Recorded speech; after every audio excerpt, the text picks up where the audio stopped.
Hello to my District 148 students. It's Mrs. Nelson, your librarian. I have another book about kindness. It's written by one of my favorite authors, Jacqueline Woodson. So let's go ahead and check out our book. We have Each Kindness by Jacqueline Woodson. She is the author. She wrote all the words. Jacqueline Woodson is a famous African-American author, and she has written many wonderful picture books and chapter books for children and young adults. If you would like to know more about Jacqueline Woodson, you can go to the public library, and the librarian there will be more than happy to show you where her books are. Or you can ask me next time we're in the media center, and I will show you where our Jacqueline Woodson books are. The illustrator for this book is E.B. Lewis. E.B. Lewis drew and colored in all the artwork. Each Kindness.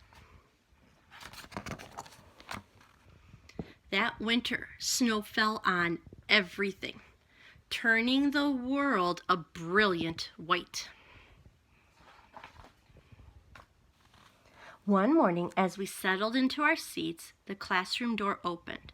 The principal came in. She had a girl with her, and she said to us, "This is Maya." Maya looked down at the floor. I think I heard her whispered, "Hello." We all stared at her. Her coat was open, and her clothes beneath it looked old and ragged. Her shoes were spring shoes, not meant for the snow. A strap on one of them had been broken. Our teacher, Miss Albert, said, "Say good morning to our new student," but most of us were silent. The only empty seat was next to me. That's where our teacher put Maya. On the first day of school, Maya turned to me and smiled, but I didn't smile back. I moved my chair, myself, and my books a little farther away from her. When she looked my way, I turned to the window and stared out at the snow. And every day after that, when Maya came into the classroom, I looked away and didn't smile back. My best friends that year were Kendra, and Sophia. At lunchtime, we walked around the schoolyard, our fingers laced together, whispering secrets into each other's ears.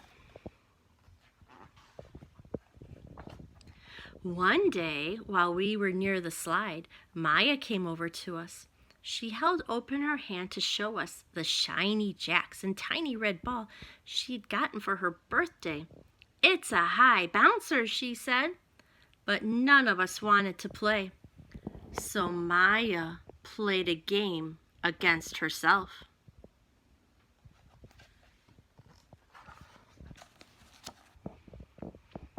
That afternoon, when we got back into the classroom, Maya whispered to me, "Bet you can't guess who the new Jack champion of the world is." Behind me, Andrew whispered, "Chloe's got a new friend. Chloe's got a new friend." "She's not my friend," I whispered back.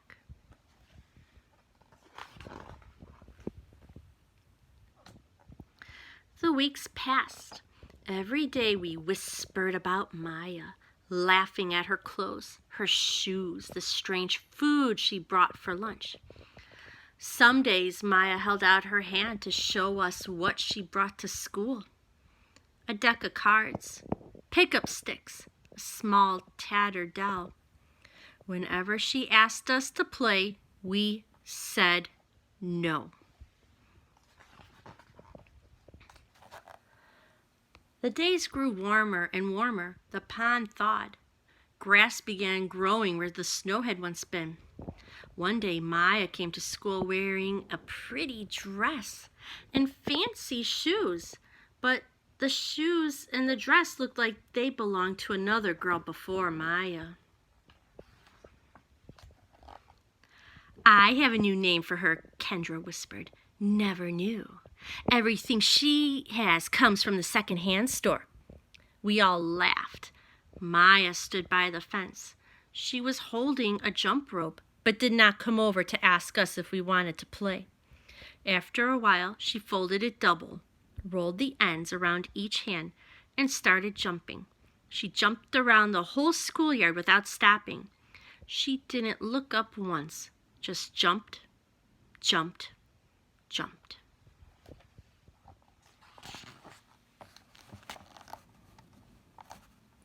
The next day, Maya's seat was empty. In class that morning, we were talking about kindness. Miss Albert had brought a big bowl into class and filled it with water. We all gathered around her desk and watched her drop a small stone into it. Tiny waves rippled out away from the stone. "This is what kindness does," Miss Albert said. "Each little thing we do goes out like a ripple into the world." Then Miss Albert let us each drop the stone in as we told her what kind things we have done. Joseph had held the door for his grandmother. Kendra helped change her baby brother's diaper. Even mean old Andrew had done something. "I carried the teacher's books up the stairs," he said, and Miss Albert said it was true. I stood there, holding Miss Albert's rock in my hand, silent. "Even small things count," Miss Albert said gently. But I couldn't think of anything, and I passed the stone on. Maya didn't come back to school the next day or the day after that. Each morning I walked to school slowly, hoping this would be the day Maya returned and she'd look at me and smile. I promised myself this would be the day I smiled back. "Each kindness," Miss Albert had said, "makes the whole world a little bit better."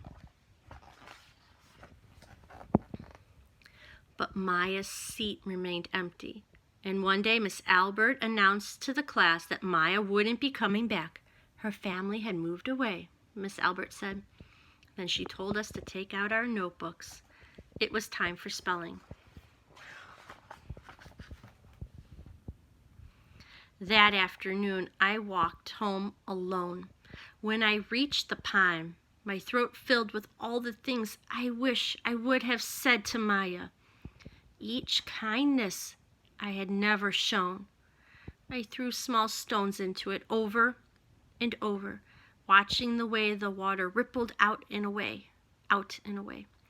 Like each kindness, done and not done.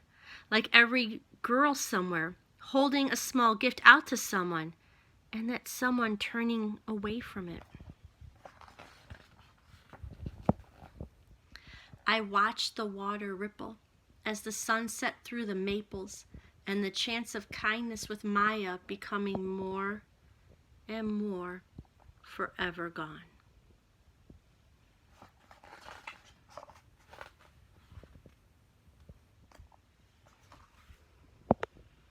And that is Each Kindness by Jacqueline Woodson.